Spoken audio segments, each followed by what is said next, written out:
wanajimu.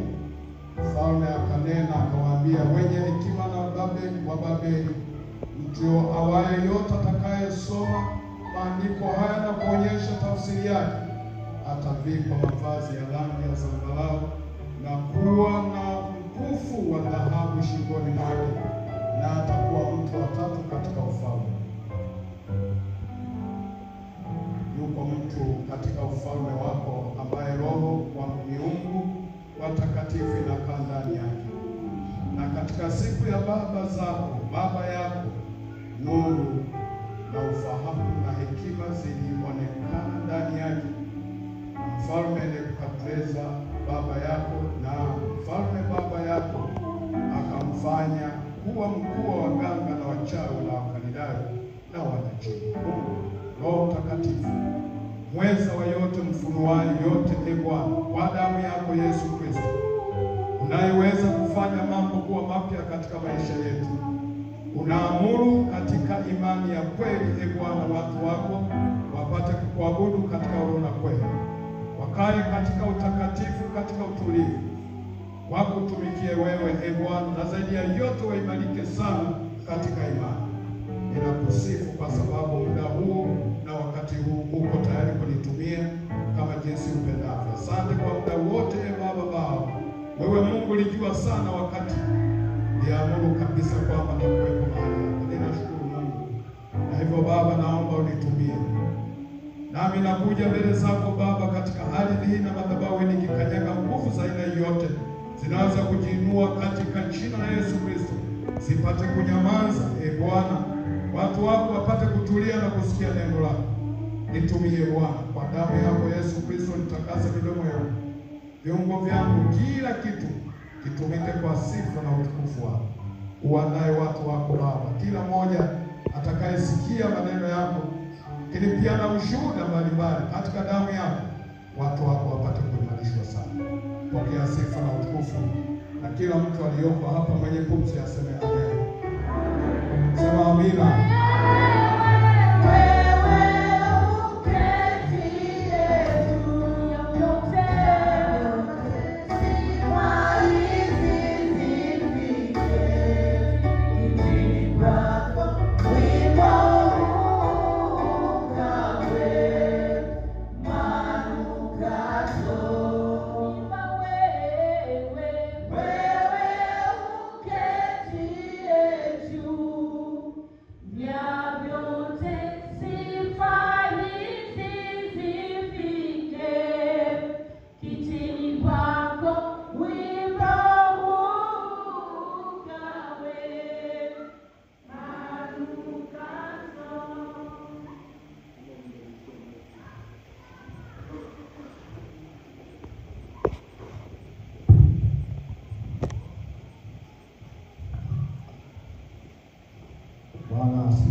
Bwana asifiwe. Bwana asifiwe. Na kwa kuwa muda umeenda sana, niliambiwa mwisho kwa ibada ni 3:30. Sasa ni 3:05. Saa 2. Saa 3:05. Si ndio? Wale wenye saa, maana zamani kulikuwa na saa hapa. Kulikuwa na saa maeneo gani? Hapo. Siku hizi hamna. Sasa naweza nikajikuta na hubiri muda mrefu sana. Mzee nani? Nihubiri madakika ngapi? Wewe ndio mwenyeji wa kanisa hili na mama heri huko. Utakuona Bwana asifiwe sana. Madakika mangapi nihubiri? Sasa tunaanza ibada hii. Bwana asifiwe. Bwana asifiwe. Haleluya. Kwa uaminifu. Wangapi hawanifahamu? Ndio mara ya kwanza kuniona. Kwa uaminifu, usije ukanyosha alafu Mungu akashusha hukumu kwa sababu unanifahamu, unanyosha tu. Hakunga ni wengi. Kuna haja kujitambulisha eti. Bwana asifiwe. Bwana asifiwe. Jamani, mimi nikiwa hapa nilikuwa mwinjilisti, na kanisa la Nyegezi lile pale mimi ndio nilianzisha pale. Tulianzia Mkolani shuleni kabisa, shule ya Ibanda. Nilitumwa kutoka hapa mdogo, nikapelekwa kule kama mwinjilisti, nikaanzia kule shuleni Mkolani. Na niwaambie kitu, nilikuwa kila asubuhi naamka kwanza naenda kuwatembea wale asubuhi. Jamani, leo ibada. Bwana kwa. Nisipofanya hivi najikuta nasali mimi na familia. Siku ya leo ni vita vya kiroho. Somo langu linasimamia vita vya kiroho. Siki kama ulishakutana wale ambao hawajabatizwa, huwezi kujua maana ya vita vya kiroho. Maana yake kama mjaokoka. Maana unaweza kubatizwa lakini usiokoke. Bwana asifiwe. Amen. Bwana asifiwe. Amen. Sasa hatimaye tukapata neema, kiwanja kikanunuliwa, kikapewa pale ilipo kanisa la Nyegezi. Tukaja tukaanzisha kanisa pale. Na tukachimba udongo, tukafyatua tofali.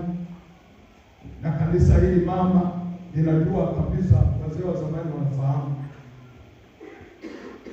Tukafinyanga tofali, tukajenga kanisa. Siki kama limeshabomolewa pale, lakini ilikuwa tofali. Kanisa la tope ilijengwa pale, mimi nikiwa mwinjilisti. Nakumbuka siku moja nikiwa nalima eneo lile, na kulikuwa na shimo tuliokuwa tunachimba udongo. Siku moja katibu akaja akataka apigane na mimi. Mwinjilisti gani wewe? Mwinjilisti gani? Yaani wewe mwinjilisti? Katibu wa kanisa, kumbuka vita vya kiroho. Sasa nikazunguka lile shimo, nakimbia nazunguka, mwisho nikadumbukia. Moyoni nikasema sasa katibu shuka. Na kwa kweli ameshuka siku hiyo, ningetupa uinjilisti chini. Haleluya. Haleluya. Lakini kwa neema ya Mungu alishindwa kushuka mwinjilisti. Bwana mmoja aliyokuwa anamwagilia nyanya pale akaniona, mwinjilisti vipi tena, katibu vipi? Haja akamwamua pale, baadaye katibu akaamua. Bwana asifiwe. Ninaitwa mchungaji sasa. Nina parishi. Na hiyo parishi nilipo sasa ni parishi 1, 2, 3. Ni 4 ndio mchungaji. Kwa nafahamu utumishi ulivyo, uzuri, ugumu, najua vita vilivyo, nafahamu. Wezi kunibabaisha mpaka hapa nilipo. Nimebatiza miaka 3 mstaafu. Najua uzuri uliopo na baraka zilizopo, nafahamu. Kwa nini? Kwa sababu nikiwa mtumishi mmoja wapo, mchungaji mmoja aliwahi kusoma hata laana.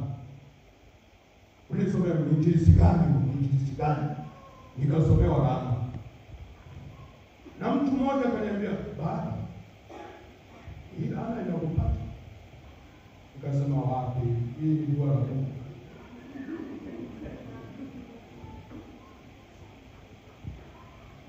Ikasoma laana, wapendwa. Vita vya kiroho, mwinjilisti, vita vya kiroho. Sijui kama mmeshawahi kupata vita hivyo ndani ya utumishi. Sikia, ndani ya utumishi, ndani ya Ukristo kuna vita. Na vita hivi, ndugu zangu wapendwa, havionekani kwa macho. Paulo anafika mahali pa kusema hivi, vita vyetu si vya damu na nyama, ni katika ufalme usioonekana. Lakini nikiwa pale Mkolani, wapendwa, nikiwa mwinjilisti, unajua silaha mojawapo ni maombi. Nikajikuta kwamba mimi kama mwinjilisti sina maombi. Sikiliza, niko mwinjilisti, nasimama kanisani, Tusimame. Kwa jina la Baba na Mwana na Roho Mtakatifu. Amina. Waabuduni Bwana kwa uzuri wa utakatifu. Tetemekeni mbele zake nchi yote. Lakini ndani yangu hamna maombi.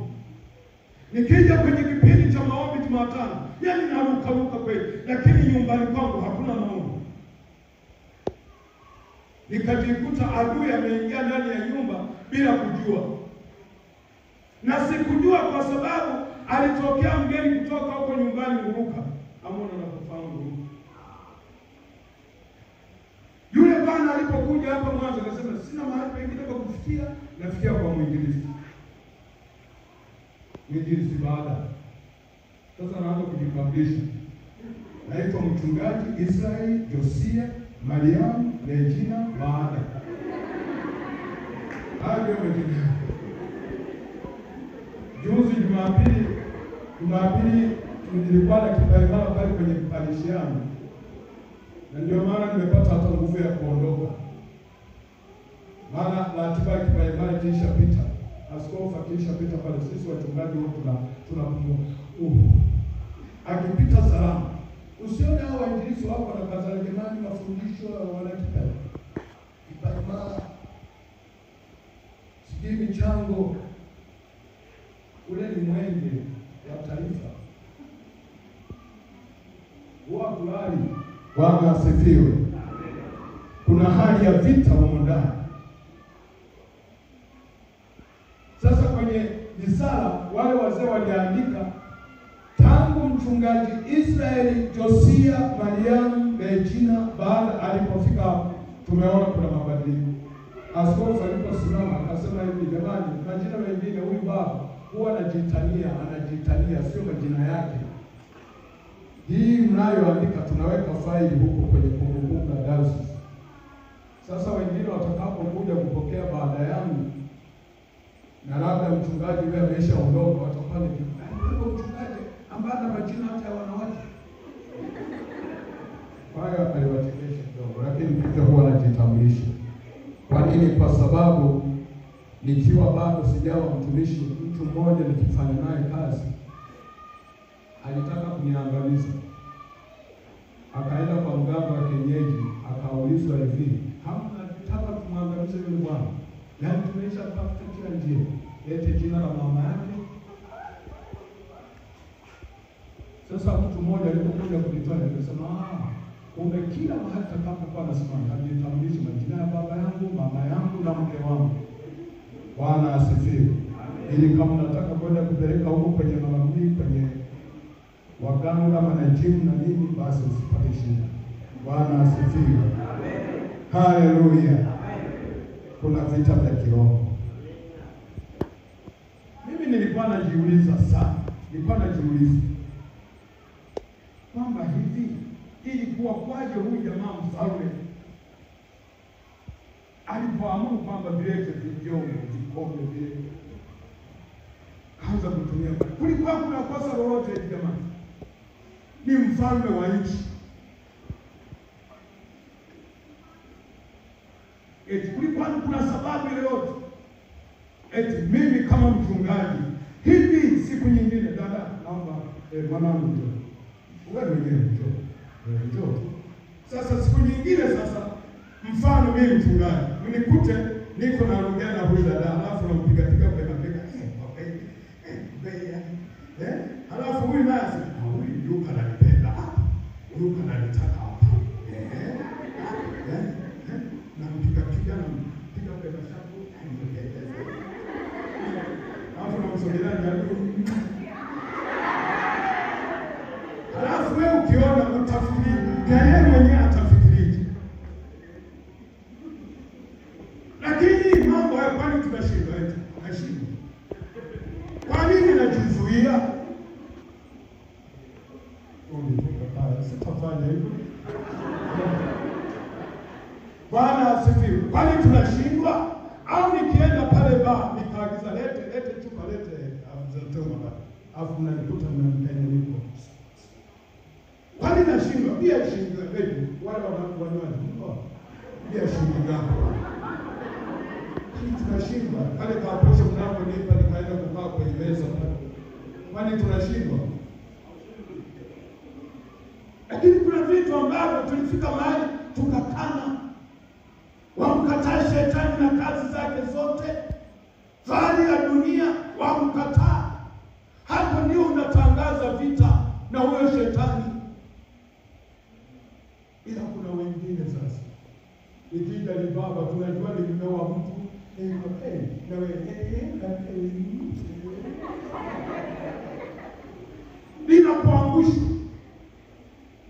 Yaani nafurahia binti mmoja aliwahi kukutana ni baba hiyo, akasema hamna, mimi naenda kumwambia mchungaji wangu.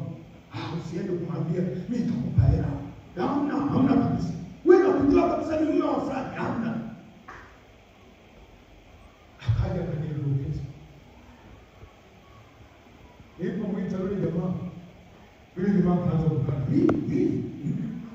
Na yule binti anasema kabisa, mchungaji aliwahi kabisa kuniambia kunitongoza. Tunaishi katika dunia ambayo imeisha, dunia yenye taabu. Sikiliza, huyu mfalme alivunja maagano kwa sababu vyombo vile vilikuwa vimewekwa wakfu kwa kazi ya Mungu hekaluni. Akaamuru vileto, wakaleta. Akaanza kumimina kule mvinyo. Na watu walikuwa wamewalika, wako wanafurahi. Mungu akachukia kwa jambo kama hili. Sikia, neno lile liliposoma, yule jamaa akaanza kutetemeka.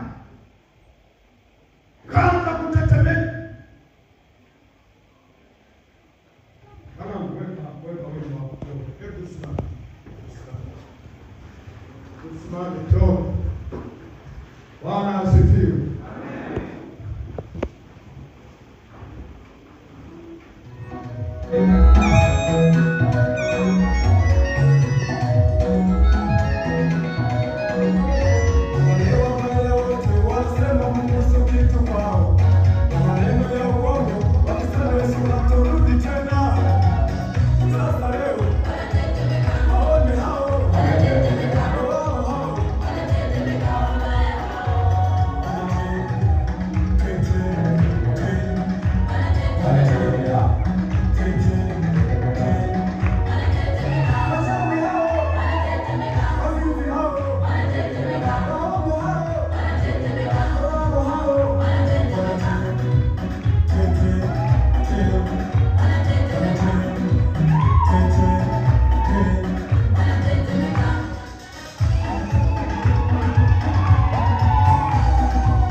Mzee mmoja aliwahi kuwa ananiambia hivi,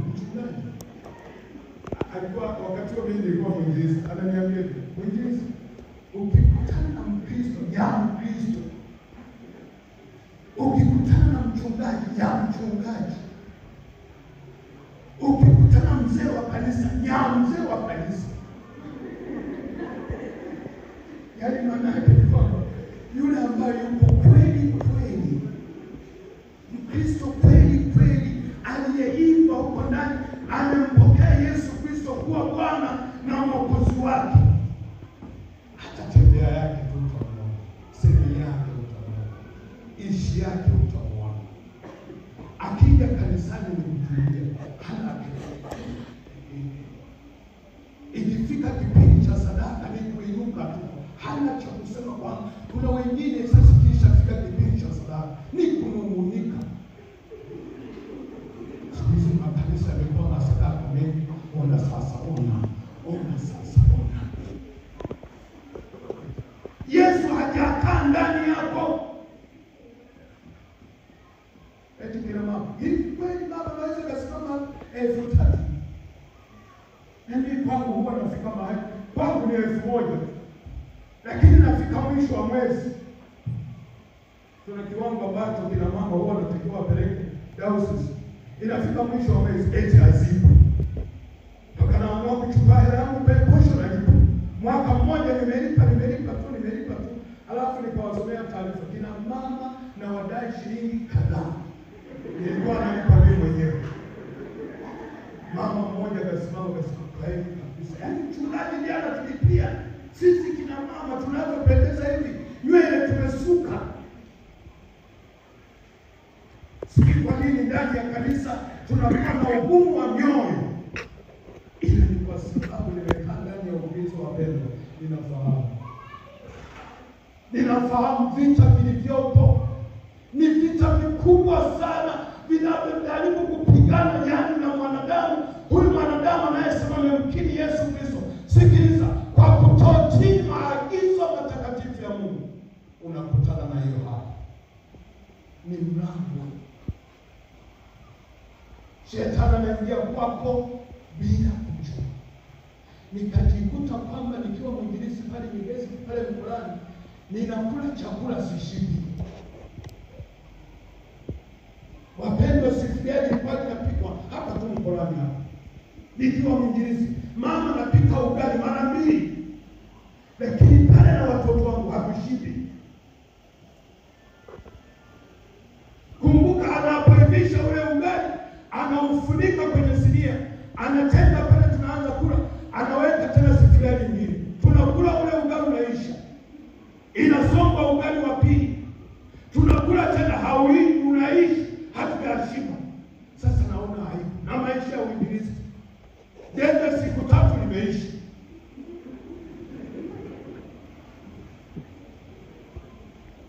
Maisha ambayo nilikuwa naishi nayo hapa Mwanza, mimi ndio najua.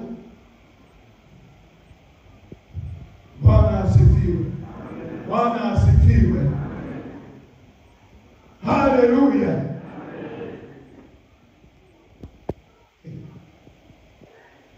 Wakati huo nikawa nimenunua godoro na nani sijui hapo baada ya hapo. Godoro la panga ile mabegi. Sasa watoto wadogo wakaanza kutolea mwisho, nikachanika lile linguo. Mapamba yote chini. Tukawa tunayakusanya kwenye magunia na nini ya sandarusi na tafuta sandarusi. Najaribu kuyakusanya. Alafu sina hata kitanda. Na nguo alivyo hapa Mwanza. Kumbuka siku moja nikiwa natembea Kristo kadhaa pale Nyegezi, nikakuta mama mmoja sikika kama bado yupo sitamtaja. Nikakuta amekusanya manguo anataka kuchoma. Nikasema mama unachoma manguo chafu. Nikapigwa pale nikakuta kuna neti hii zimetoka tu kidogo, nilisema hizi neti naomba tu nichukue. Sasa nikapata neti. Fikiria sasa ile neti unaendaje kuifunga chini? Vita vya kiroho.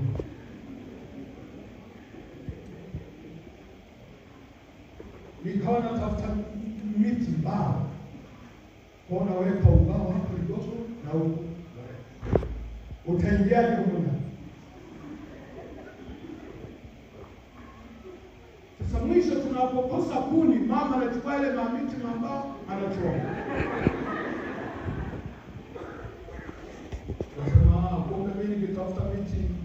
kaburi. Nikatafuta mawe manne makubwa.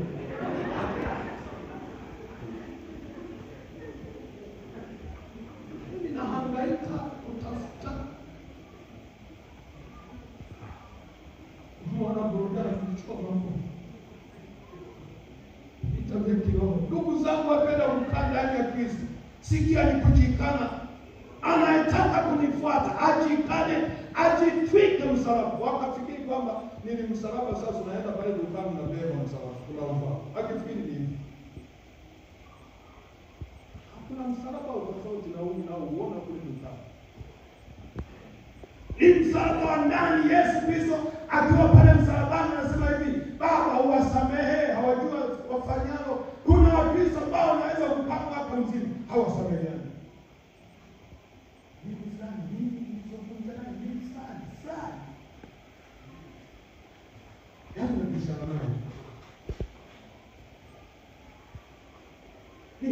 Kuna wengine tunakutana na Wakristo wachungaji sasa tunakutana Bwana sifiwe tunapeana alafu vitoka pale Mkristo anasema hili mchungaji mimi ni mambo kweli kuna nipa kifua cha mimi unapata kuona kule nilipo wako yaani kuna Wakristo kutafuta na nyenyekea Bwana sifiwe kwanza ni mbali na mchungaji alafu ungepishana kama mchungaji wa Mungu pekee yake. Tunaishije katika Ukristo wa hivyo? Wapendwa, tunaishije? Sikiliza, nikiwa katika hiyo hali wapendwa, baba mmoja katoka huko Muruka, alipokuja hapa Mwanza kuuza biashara yake akasema sifikiri mahali pengine nitafikia kwa ulinzi. Nikampokea. Anashangaa ugambe umepika sufuria nyingine.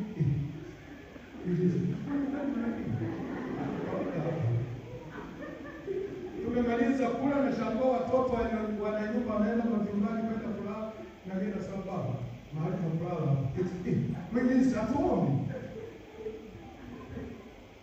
Nikajizo wazote kweli tuombe.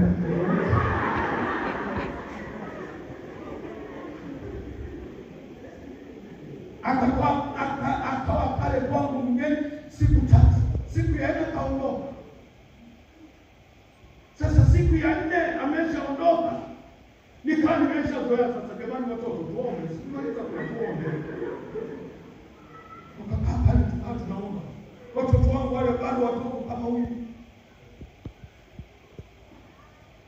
Maisha yangu yalipata kukaa kwenye vigoda. Tumemaliza kula pale. Tuanze kuomba. Nikawa nimeweka mikono. Tukaomba.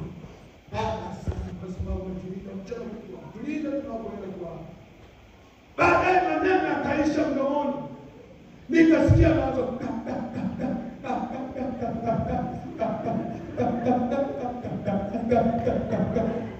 sasa kwa muda mrefu watoto wakaanza kulia.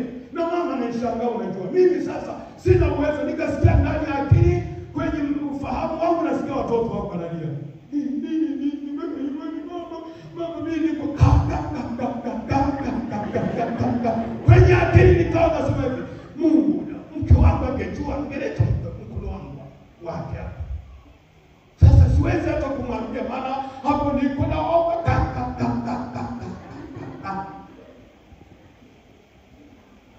ashukuriwe Mungu kwa muda mrefu mke wangu akainua mkono wake akaleta. Nikasikia pale kuomba Mungu. Bwana asifiwe. Pigeni makofi mke wangu Bwana.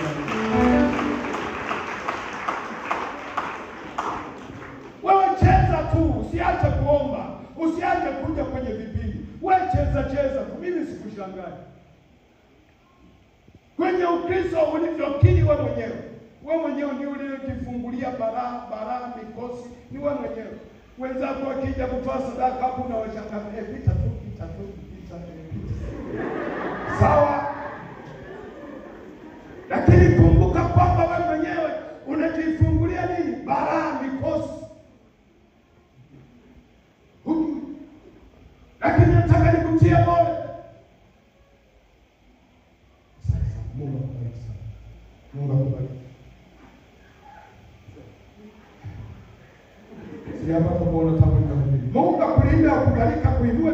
Mungu.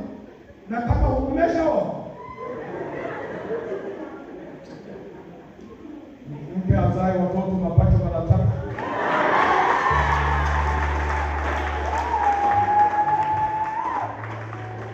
Bwana asifiwe. Bwana asifiwe. Sikia. Baadaye nikawatuliza watoto, haya ni manzende mani, nipo baba yenu, nipo salama. Tukaenda kulala. Usiku ule nikaanza kuwaza, maombi gani ya hiki? Mbona sijawahi kuona? Mke wangu nikasikia ameshaanza na kukoroma, lakini mimi nipo nawaza.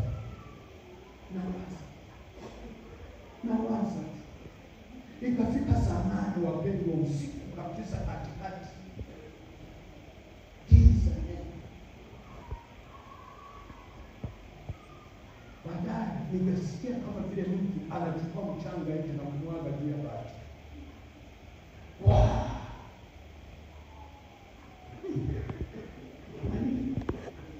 Nikasikia tena mara pili. Na kuambia haya nikiwa hapa madhabahuni. Sikia kama ulishawahi kusikia hiyo ushuhuda, sijui. Lakini nikasikia naambiwa moyoni, amka uzunguke nyumba utembee. Bwana asifiwe. Amen. Bwana asifiwe. Amen. Ashukuriwe Mungu. Nikainuka kwa sababu ni mimi nimesikia sauti ile. Nikaamka, nikavaa nguo, nikaanza kuzunguka. Kweli kubwa ni Mungu akubariki. Nikawa kwa ibada. Leo watu wamwangalie huyu. Amen. Katika jina la Yesu. Kupitia sadaka. Yaani kijana ukiona mtu anajigonga gonga, huyu. Bwana asifiwe. Haleluya. Nikainuka, nikavaa nguo. Nikaanza kuzunguka, kutoka pale na kuanza kuzunguka. Katika jina la Yesu Kristo na kimea. Nguvu zote zilizomo ndani ya nyumba navunja na haribu nguvu zote za giza. Nilipofika kwenye mlango kama hapa, ili niingie, nikasikia naambiwa simama hapa. Nguvu za giza zilizomo, uchawi na yote, utoke muda. Nikasikia huko ndani kama vile mtu anakuja ndani. Funga vile kuvivu muondoke katika jina la Yesu. Funga vile. Nikasikia katika. Nikaona watu wawili wanatoka ndani ya nyumba. Mwanamke na mwanaume. Usiku wamekaenda mwingine. Poteeni katika jina la Yesu. Haleluya. Haleluya. Yaani namtumikia Mungu kwa ushujaa. Nimemwona Mungu rahisi. Wale watu ambao wanakuja kusali hapa kwa sababu nimezaliwa nyumba ya Kristo, nimekuwa nikafundishwa nikaimara. Lakini nataka nikutie moyo, maana tukaimara. Imani ndio chaguo lenyewe. Acha wale wanaopozea, lakini wale waliosimama sawa sawa, kuna baraka za ajabu sana. Haleluya. Haleluya.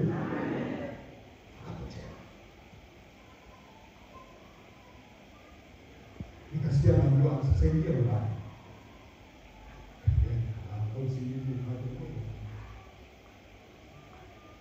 Siku yake ile inaamka, mama kama kawaida anajiandaa kupika ugali. Kama kawaida imepikwa ugali wa kwanza, amerudisha sufuria, tumekaa pale na watoto. Kula ule ugali, tumekula, haukuishi.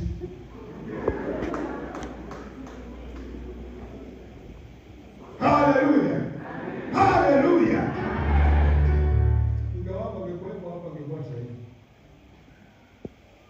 Lakini nataka nikuthibitishie, nasema madhabahuni, siwezi kusema neno ambalo silijui, najijua. Nimelipima, nimetafakari. Nini maana yake? Baadaye nikasoma kitabu cha Warumi. Sura ile ya 8, mstari wa 26. Mtu mmoja soma. Niliposoma maneno haya, nikasema kumbe. Soma chapchap. Nani amefika? Au kama hujafika? 6. Ndio.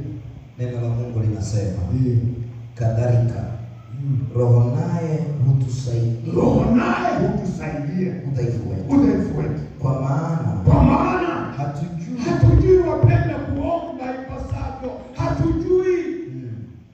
Lakini Roho mwenyewe anatusaidia. Hutuombea kwa kuugua usikoweza kutamkwa.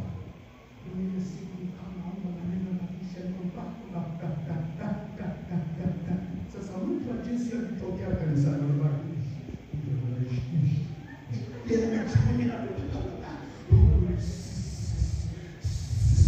Sisi wanamoja hivyo hawapo. Na wengine wanajifanyisha tu. Nilienda kanisa moja, nikifanya utafiti, nilienda kanisa na wanasema wakiona nini, nikasema leo ni moja. Wafika mahali pa kuomba, mama mmoja nikawa naona anatema madadi.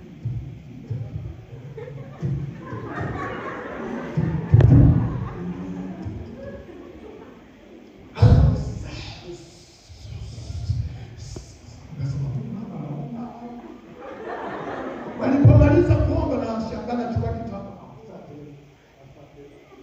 Asante Yesu. Anavuta machozi.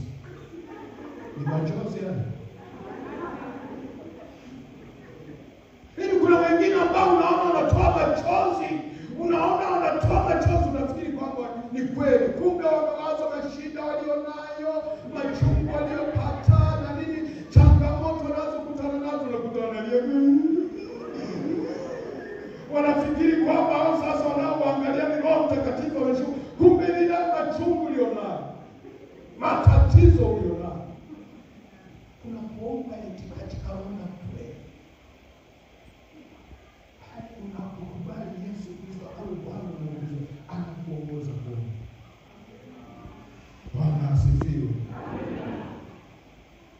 Sikia, akaitwa jamaa mmoja ambaye ana Mungu ndani yake, ambaye yule mfalme Nebukadneza alimchagua miongoni mwa wale waliochukua nguvu ya wakaletwa kule kwenye nchi, anaitwa Danieli. Akafunua ile mikono iliyokuwa inaandika pale, akamwambia Bwana ni 1, 2, 3. Mfalme Belshaza akasema nao. Sikia nikwambie, ndani ya tenga walisema kwamba samaki wote mwaka, chagua kuna samaki wengine wazuri. Usije ukasema wachungaji wote wameoza. Kuna wachungaji bora eti. Kuna watumishi na watumishi. Kuna Wakristo na Wakristo. Na ndio maana tunahubiri kwa nguvu. Wakajaza ni tutoke hivi. Kwa nini? Kuna watu ambao wanatukemea.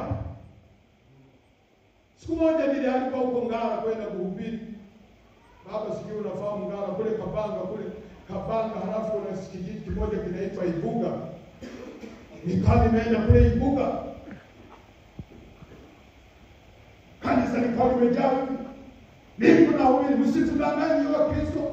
Tena nyewe wasikiwa hangaza mmo hapa wengi. Kuna wengine hapa yani ni wachawi na waona kabisa. Ngoja nishuke sasa nikafanya hivi. Wewe nishuke nikamata mmoja, nikaona mama mmoja huyo anatembea.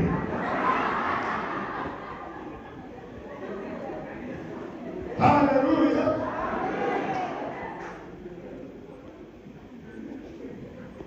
Alivyokimbiwa kwenda sasa kutoka pale Ibuga kuja custom pale Kabanga, ni mahali pale. Alipotoka tu nje akakuta kuna pikipiki, sija hapa hampata pikipiki. Akakuta pikipiki, akafahamu hii pikipiki ya fulani, akaingia tena akamwita. Kumbe anakimbia custom. Kule custom kuna kituo cha polisi. Kaja kuripoti.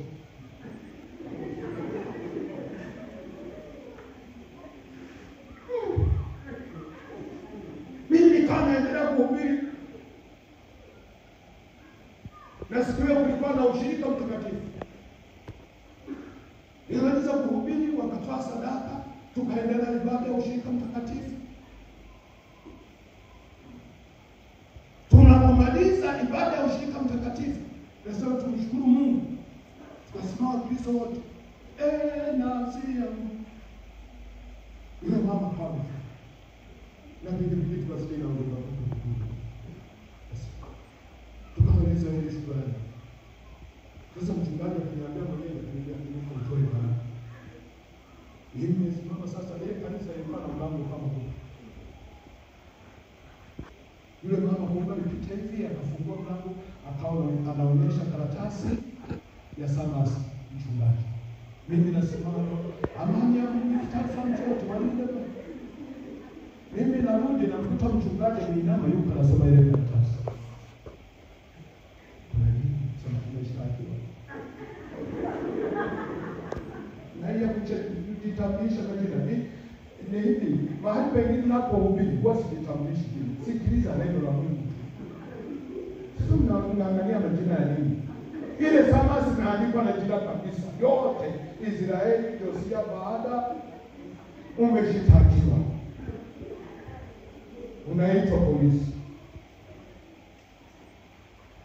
Ndio mchungaji. Tumaye. Kesho kabisa. Nikamwambia ninyi wachungaji kwa sababu huwa mvae poa. Uvae poa kesho twende polisi. Na wachungaji wengine kutoka kwenye darasa. Mimi sitoi hata siku moja tangu nimewekwa kwa mtume, sitoi hata nikiwa kwenye kawa ninayo. Hata nikiwa wapi ninayo. Nikiwa jarubani ninayo. Sitazikwa nayo. Wengine wanasema mchungaji bwana yani hivyo bwana unadhalilisha Qur'ania nani si kwangu. Siku moja nilimuuliza tu askofu nikamwambia hivi askofu, siku moja nikavaa mavazi haya nilikuwa sijapata hii nyeupe hivi. Yale mengine leusi na ile nyeupe na hii skora. Nimevaa hivyo, alafu niende sokoni nikanunue nyanya bei gani? Ndio samaki. Sema mchungaji hamna hizi ni nguo za ibada.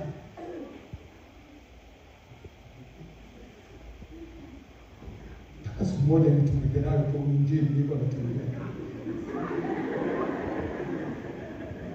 Bwana asifiwe.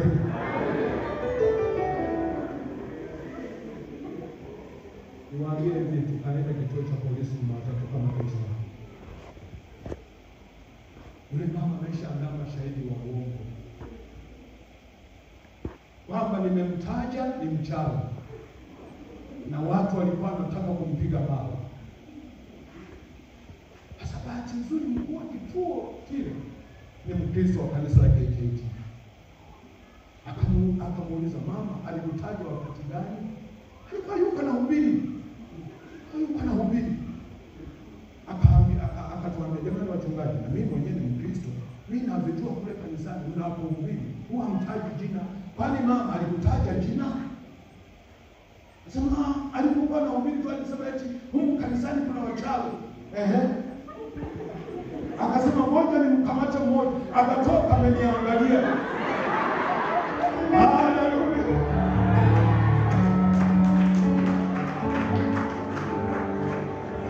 Ewa nisije kunelewa.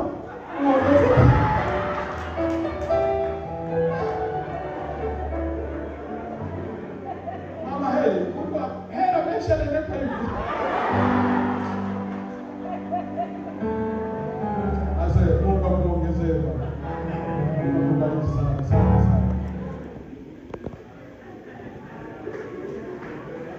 Bwana nilikuona takona hamna shida.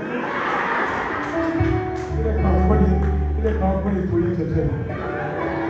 Kabisa. Bwana asifiwe. Bwana asifiwe. Sasa akamuuliza unajua pale Biblia inaposema hivi, ipelekwa mabarazani ya manzeni. Sisi tumenyamaza. Na mchungaji mwenyewe.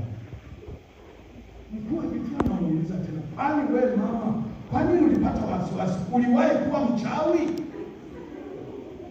Asema, zamani. Ila sasa nilipookoka, nilichukua mauchawi yote nikachoma, mengine nikatupa chooni." Akamuuliza tena hivi, "Kwani mbona uliogopa? Labda kuna mengine ulibatiza. Hapo sasa ndio tunacheka mimi na mchungaji. Anasema nilibatiza vichache tu kwa kusaidia kina mama ambao watoto wao wanapata daily. walikuwa wakitoa sana wachungaji asitusumbue, kumbe wewe mama mchawi. Enupeni tumwende, hamna kesi hapa. Mama wewe ukiisha ingia kanisani, umetubu acha kabisa. Unabakiza vichache. Alipokumbuka yule mama Raheli, mke wa Yakobo, alipokuwa kule Farabani, baba yake, wakati wanaondoka kule, aliondoka na nini? Yaani yule mama mimi nimeshangaa. Alafu baba yake sasa Labani anafuatilia. Yakobo akasema, kuna amani kweli mzee? Kuna amani. Sio kwa nini unaondoka bila kuniaga? Yule mzee chuchi. Kwa nini unaondoka? Baba mimi nimeshamaliza kazi, nimelipa mahali kila kitu. Na mali zote nilizo nazo ni za kwangu. Umeondoka na vitu vyangu. Anasema sasa mzee, wewe zunguka kabisa, utakayekutana naye halali yako uwa. Sheki la heri sasa. Yule mama jamani. Yaani yeye akatandika kwenye akavifunikia kwenye ngamia yake, halafu akamkalia yule ngamia, halafu akajifunika. Alipoona mzee wake anakuja, sasa baba, usinisogelee, maana nimeguswa na nini? Hali zangu za kiti. Baba kapita mbali. Kumbe amevikalia. Kuna wengine mmekalia hapa. Yaani mna mahirizi mmekalia tu. Yaani nawaona, msitudanganye.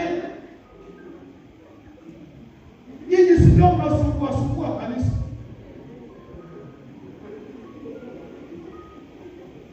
Yaani ndio pelele nyingi ndani ya kanisa. Hamna Ukristo wa jinsi hiyo.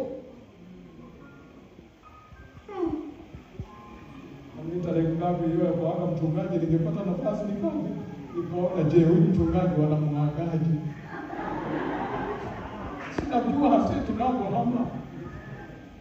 Na kuna nao waenda kupokelewa, wewe hata. Mimi nilipogundua mchungaji angekuwepo ningemwambia. Na sisi baadaye tukakutana. Mimi ninapohama. Wasiliange sawa. Ila kule wanaoenda kulipokea. Nyinyi wa Kristo nyinyi, nilishawagundua, nimehama mara 4.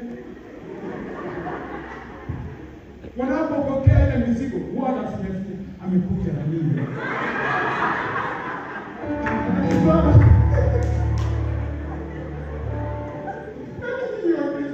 Mimi sasa mimi haya nimefuga kuku, nimefuga bata. Na siku hizi mwanangu ameongeza kuna mbuzi. Yaani mambo yote ya mifugo huwa anaweka kwenye mifugo. Nasubiri siku tukihama na tafuta mifuko mipya 3 naweka kwa mbolea yale na nini. Gari sinaitwa lori tunajaza sasa mapia nini. Wanafikiri mahindi kumbe usiku naenda kuyamwaga kwa mashamba. Bwana asifiwe. Haleluya. Sasa niwaambie, mimi jamani nilipoenda kule Tabora, niliondoka hapa sina kitu.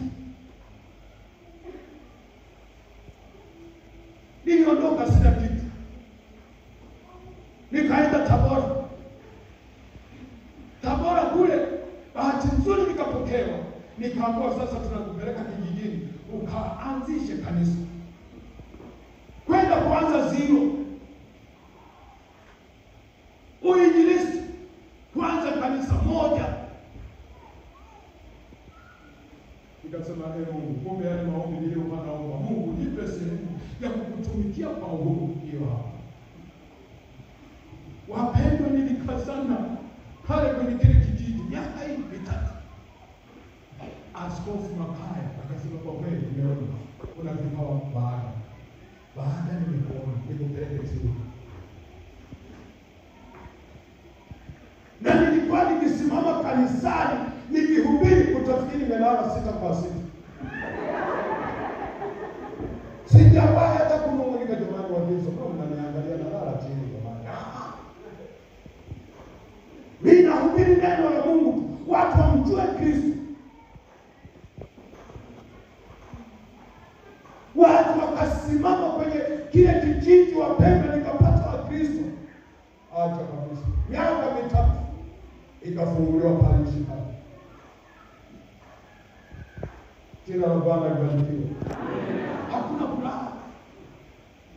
Nikajifunza kukata mkaa kwenye hicho kijiji. Acha kabisa. Unakuta nimechafuka mamka. Ikifika saa 8 naoga, saa 10 navaa tai, nazunguka mtaani. Jamani, Kristo ni Kristo. Ikifika saa 12 jioni, magari maroli yanakuja pale kupakia mizigo, na mimi nimo kuli wa kupakia mizigo. Weka hapa. Weka kwenye lori. Kuingilisu.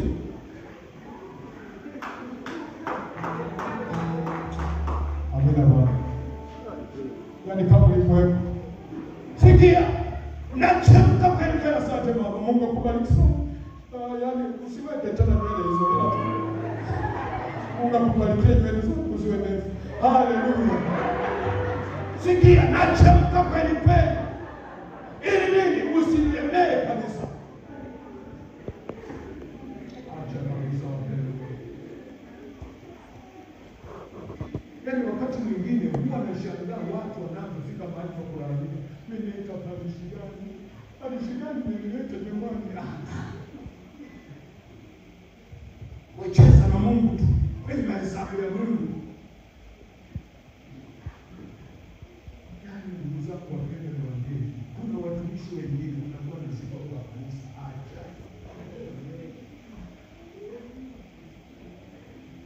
Nikawa nawaambia jamani, mtakumbuka hapo ama mtakumbuka. Na hata hapo nilipo wanawaambia. Wanacheza tu. Na ndio mje tuombe. Ninaona Mungu live. Haleluya. Haleluya.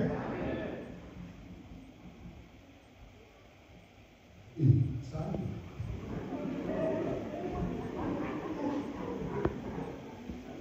Tuna sadaka zingine. Hamna sadaka. Yaani tukimaliza kuwa leo saa 4 tunaingia tena.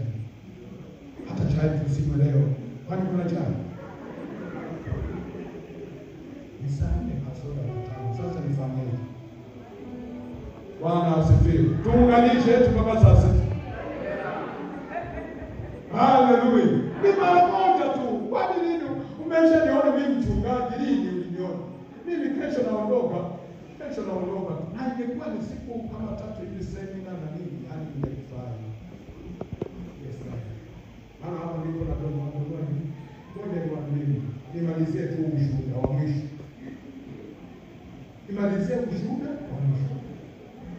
Nikiwa pale shule tukalima mpunga. Mpunga tumefunga. Magunia kama 30 nikapanga mbele ndani ya nyumba ya kuchungaji. Siku moja akapita maji na machupa ya chai. Jamani, chupa za chai, vikombe, le. Nikaanza ndani ya nyumba nikai sina chupa. Hivi nikuna chupa. Hela iko siku na mpunga. Bwana asifiwe. Nikamwambia chupa gani? Hii chupa kubwa hii. Ya shilingi kadhaa. Sasa bwana, naomba baadaye uje uchukue. Nikapiga simu kwa manania yanayokuwa mpunga. Anasema, "Ninakunia hapa mpunga." Kafuta kunia. Mama ameenda kwenye umati kanisa lingine. Kafuta kunia. Kaeleka nikapokea pesa zile. Yule mama alipokuja wachuka nikalipa. Mama alipokuja kutoka kule umati, akakuta mpunga umedondoka sehemu.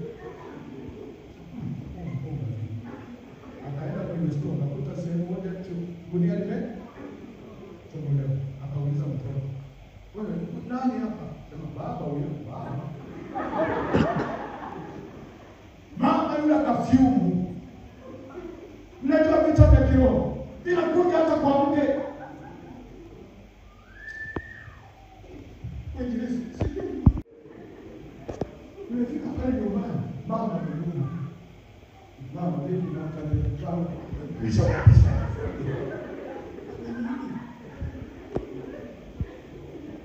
Akainuka pale tena kaenda chumbani kwenda kulala.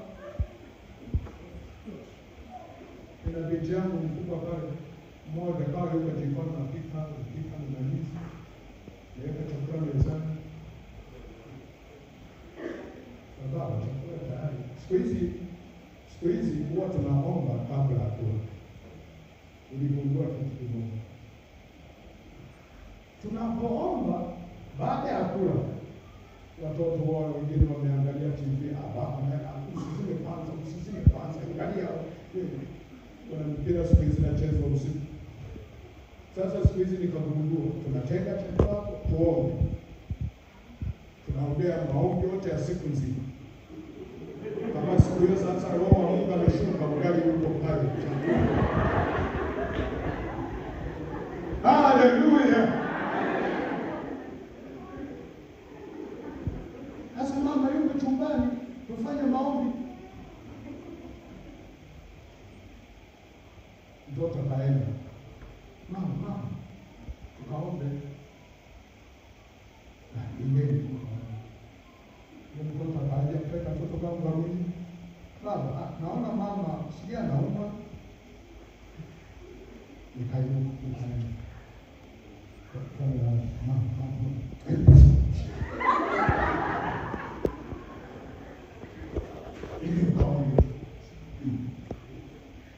Sijui chochote.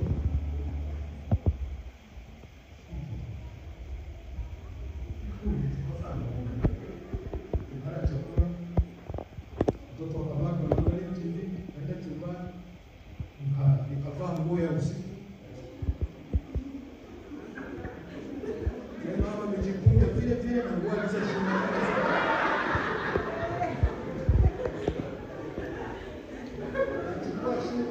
Kumjue sasa nimfunike hivi naona na atupa hivi. Nasikia yuko sina niona sina maana. Dunia na mpunga mnauza kibira. Dunia na mpunga hii imeuza.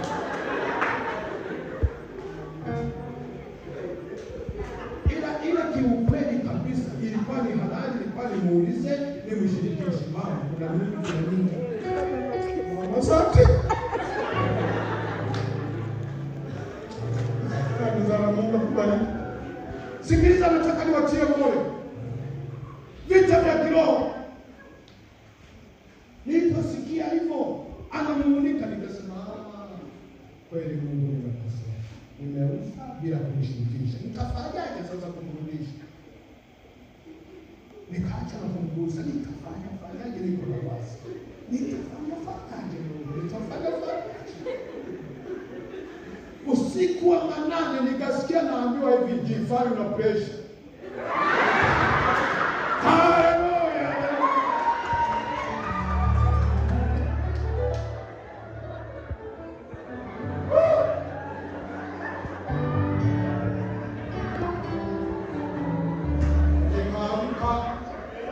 Nikavaa nguo zangu, suruali na shati.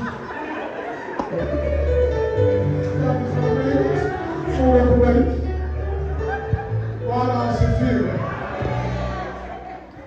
Nikaamka, nikavaa nguo. Nikakaa hapo kitanda sasa. Siwezi tuna kitanda.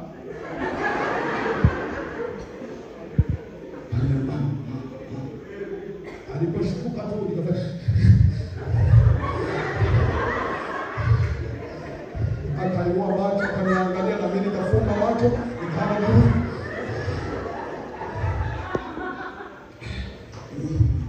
Nimepata presha.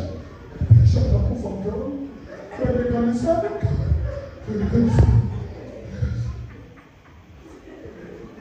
Niliona mama anatoa macho ameshtuka, nikakaza na kusaidia. Haleluya, haleluya. Mama nikaona nainuka. Na mimi nikatoka pale kitanda nikama sema. Sifungoza kanisa ziko hapo. Sasa mwenye presha kauliza funguo. Akimesha ruka ya mama, nikasema point. Moyo ninasema point nimemgusa. Nikasema hili nimetoka kwa Bwana hili. Sasa kanisa langu lile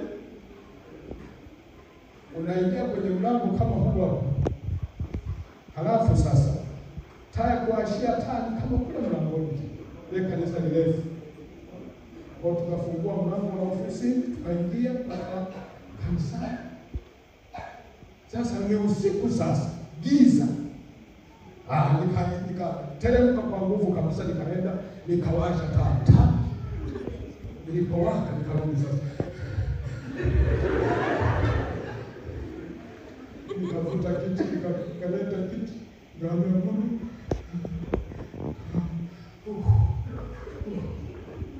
usiponisamehe nakufa.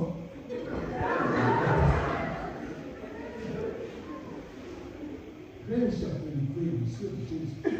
Halafu sasa Mungu anasema ufunge macho, usimwangalie, ushuka kwake utacheka. Haleluya. Yaani unababaishwa na mwanamke, yaani ni kidogo tutaswitch. Kuna watu wengine wanakuta akikwambia sogea na yeye, sogea huko. Sasa mimi mama yeye niko sahihi mama yangu kabisa. Kabisa niko sahihi, mbarikiwe sana wapendwa. Mbarikiwe sana. Yaani hivi yule mama kama mnamfahamu, wengine mnamfahamu, ametoa macho kabisa na nini za Mungu. Mama, njoo. Usiponisamehe nakufa. Nakufa kabisa, nikifika kile. Nimefanya makosa. Nikasikia mzaa. Nimekusamehe. Nimenisamehe. Hebu nikumbatie basi unigusa. Bwana asifiwe. Nikaona nanyosha mikono. Nisema wow. Nigusa basi akanigusa. Presha ikaisha. Nafikiri tulioa.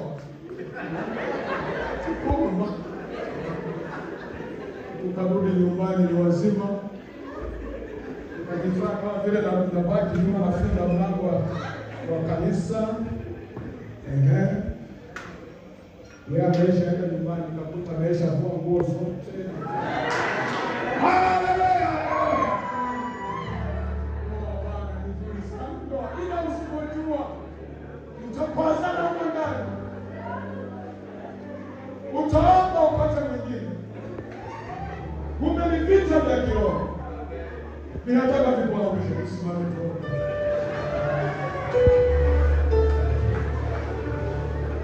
Sikiliza, yule mfalme Belshaza akatafuta mtu mwenye hekima. Tafuta hekima kwa Mungu. Utajua jinsi ya kuishi na watu. Utajua jinsi ya kuishi na wanadamu. Nikushukuru sana mchungaji wa kiongozi kwa kunipa nafasi. Hayuko lakini tutaishi salama. Nishukuru wazee wa kanisa. Niliwahi kwenda kuhubiri mahali. Kumbe yule mchungaji hakuwashirikisha wazee wa kanisa. Nikaona mzee wa kanisa anakuja kwa mchungaji. Huyu mchungaji vipi? Wewe si hatuna taarifa. Kama kuna wazee wengine acha kabisa. Nikastofishwa kuhubiri. Najua kuhubiri kwetu tunachukua hata masaa mawili. Amechukua muda mrefu mahubiri gani hapa? Eti mmechoka? Wangapi wamechoka? Bwana asifiwe. Bwana asifiwe. Mungu awabariki Igogo. Nimeona jinsi mlivyobadilisha kanisa, jinsi mnavyojenga kanisa kubwa. Toweni michango bila kuogopa. Mnaweka ufalme wa Mungu mahali hapa. Watoto wenu, wajukuu wenu watakapokuwa na sali mahali. Wengine hawajui kanisa lilijengwaje. Kuna watu waliumia na nini. Kina nani walijenga kanisa. Na nyinyi mnapojenga kanisa hapa, inapofanya maajabu hapa, sikia kuna watoto ambao watakuja kuongoka hapa. Fanyeni kwa bidii. bila kuogopa, najenga ufalme wa mbinguni, na Mungu hata waacha. Hata mchungaji anapoondoka, futeni yale yote makosa ambayo wafanyia, futeni kwenye mioyo, fanyeni kwa sifa na utukufu wa Mungu. Sikiliza niwaambieni, muage vizuri. Sio mkasema liende tu. Mnamfanyia Yesu. Hivi mlivyofanya na hesabu na mgawio. Nani? Tulichukuze hesabu hizo. Alafu ukate katikati mchungaji utampa. Bwana asifiwe. Bwana asifiwe. Soa zote tu. Hesabu utaenda hesabu pale. Utaniambia ni bei gani? Alafu utakata katikati. Na mchungaji aliyekubali ile hapa kuna yeye za supu. Bwana asifiwe. Tuko shambani mwa Bwana. Lazima tujivune. Tuliko macho na Baba. Nimesema maneno mengi lakini ushuhuda mwingi kwa ajili ya kujenga kanisa, kwa ajili ya kuimarisha watu. Wapo watu wachache ambao watakuwa wameguswa na ushuhuda, wapo wachache ambao watakuwa wameguswa kwa ajili ya vitu wanavyokutana navyo. Lakini kwa kuachia wewe Mungu Roho Mtakatifu, hekima itokayo kwako ibadilishika kwao. Hakika watajua jinsi ya kuishi na wenzi wao. Watajua jinsi ya kukaa na waume zao. Watajua jinsi ya kukaa na wake zao. Watajua jinsi ya kukaa na majirani Bwana. Hekima itokayo kwako Mungu ni ya kweli. Hekima itokayo kwako Baba ni ya amani, ni ya furaha. Ninaomba nguvu yako Bwana ikaendelee kuwafunika watu hao. Walinde Baba. Tunapoingia tena ibada ya pili, wapo wachache ambao watarudi tena kwenye ibada ya pili. Mungu naomba tuongoze, tubariki katika neema yako Bwana. Na watu wanapoondoka kwenda kwenye mashughuli mengine, hata kwenye ile ibada Baba ya kukumbuka kijana wetu Fred. Ninajua Baba, yule kijana alikuwa anatumikia. Lakini mpaka sasa tuamini, wengine hatujui ni kweli amekufa. Mungu tusaidie Baba. Tusaidie Mungu, tunapita katika mitego mingi. Tunakutana na majonzi mengi katika ulimwengu. Lakini Baba tuimarishe. Sisi ambao tunaendelea kuwa hai, tuendelee kukutumikia vyema. Walinde watu hao, uwabariki katika kazi zao, mipango yao, wazee wa kanisa, kwaya zote. Katika hekima itokayo kwako Baba. Mwinjilisti ambaye anatumia kanisa hili, asikate tamaa. Wote Baba washirikiane katika kweli yako. Watu hao Baba wape nguvu. Asante kwa mikono ya baraka. Asante kwa mikono ya ukarimu. Ninashukuru Mungu kwa wote walionyosha mikono yao kusikia neno lao, wakaguswa, wakatoa sadaka yao. Ninaomba Mungu wabariki, uwajibu haja zao, usiwanyamazie Bwana. Nami nathibitisha hilo katika Zaburi ya 20 mstari wa 1 mpaka wa 4. Wewe Mungu unajibu kulingana na sadaka za mtu. Sadaka hii Baba aliyotoa leo ikafanyike baraka na ukumbusho kwa moyo wako. Pokea sifa na utukufu, na kila kwenye pumzi aseme amen. Piga makofi mengi na kujibu.